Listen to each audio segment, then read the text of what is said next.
Throughout history, the black community has endured immense suffering and mistreatment at the hands of those who propagate the ideology of white supremacy. This ideology perpetuates the notion of black inferiority and denies them certain rights, including the basic principles of human dignity and equality. Within this context, figures like Theodore Bilbo emerge, symbolizing staunch support for segregation and white supremacy. Despite his diminutive stature at just 5 feet 2 inches tall, Theodore G. Bilbo loomed large in Mississippi's history, characterized by combative behavior and a controversial political career. Bilbo's legacy is marked by numerous scandals and controversies, including allegations of bribery and misappropriation of funds. He positioned himself as a champion of the working class, railing against the influence of both traditional elites and corporate powers.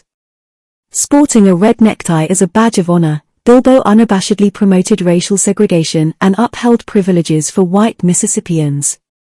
In this video segment, we delve into the life and legacy of Theodore Gilmore Bilbo, a U.S. Senator notorious for his unwavering advocacy of segregation and white supremacy.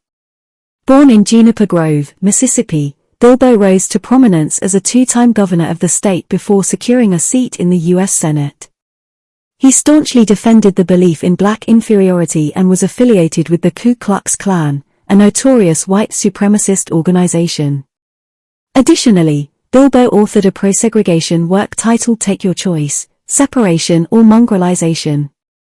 Despite his humble beginnings, Bilbo pursued higher education, attending Peabody Normal College and Vanderbilt University Law School, although he did not graduate from either institution. His career was tainted by accusations of impropriety, including allegations of inappropriate conduct with a female student. In 1898, Theodore Bilbo married Lillian Harrington, who tragically passed away 2 years later, leaving behind their 1-year-old daughter, Jessie Forrest. He later remarried Linda Gaddy and had a son, Theodore Gilmore Bilbo Jr. Bilbo's political journey began during the Progressive Era when he ran for circuit clerk in 1903. Albeit unsuccessfully, losing to a one-armed Baptist minister and Confederate veteran. Despite this setback, he was admitted to the Tennessee bar in 1906 and commenced a law practice in Poplarville, Mississippi, the following year. Although he had initially enrolled in Vanderbilt University Law School, he left without graduating, amidst accusations of academic dishonesty, though no formal charges were brought against him. In 1908, Bilbo secured a seat in the Mississippi State Senate, running as an anti-railroad populist and advocate of white supremacy. Overcoming allegations of corruption, he served for 4 years before being elected lieutenant governor in 1912, a position he held until 1916. Subsequently, he served as governor from 1916 to 1920, during which he implemented progressive measures such as compulsory school attendance and increased investment in public works projects. Despite his initial success, Bilbo faced defeats in subsequent elections, emphasizing racial ideology heavily in his 1924 gubernatorial bid. Regaining the governorship in 1928, Bilbo's tenure was marked by controversy, including his attempt to relocate the University of Mississippi and significant faculty purges, nearly driving the state to bankruptcy. He also played a role in the 1928 presidential election by spreading rumors about Herbert Hoover socializing with a black woman, aiding Democratic nominee Ol Smith.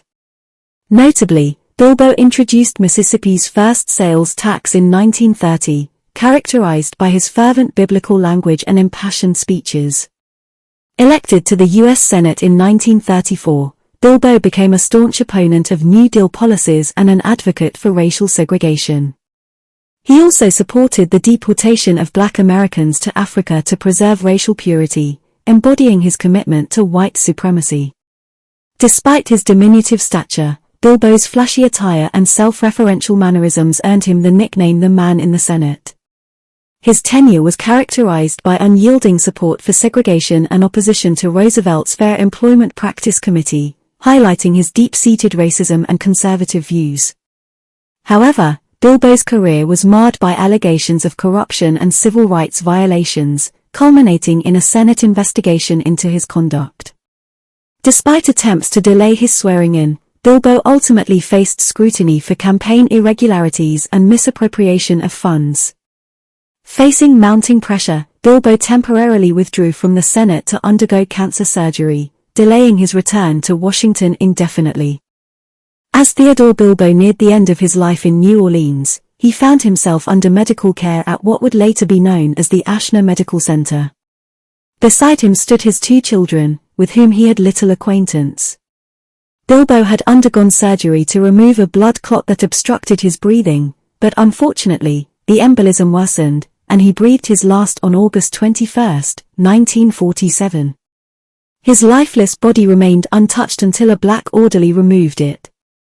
While his passing resolved the Senate's dilemma over his seating, it marked the onset of a prolonged post-war struggle to safeguard the voting rights of all Americans. Bilbo was laid to rest at Juniper Grove Cemetery in Poplarville. Despite revelations about Bilbo's questionable character, his funeral drew over 5,000 mourners, including Mississippi's political elite. A bronze statue of Bilbo was erected in Jackson, the state capital, depicting him with raised arms, now used by legislators to hang their coats.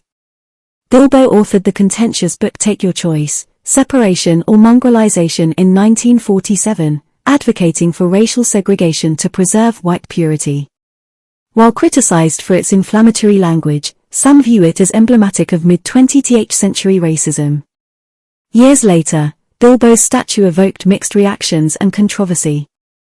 Initially placed at the center of the state capitol, it was later moved to a committee room, a decision applauded by black lawmakers who deemed its prominence unwarranted. The Mississippi House Clerk, Andrew Catchings, unilaterally opted to store the statue away, perturbed by its representation of racism. The Mississippi Legislative Black Caucus, meeting where the statue once stood, had long called for its removal. Bilbo's legacy, tarnished by hatred, overshadows any support he offered to the less fortunate. While possessing remarkable oratory skills, he squandered them on self-promotion and the denigration of others. Bilbo epitomized the Southern demagogue, wielding his office for personal gain and malevolence.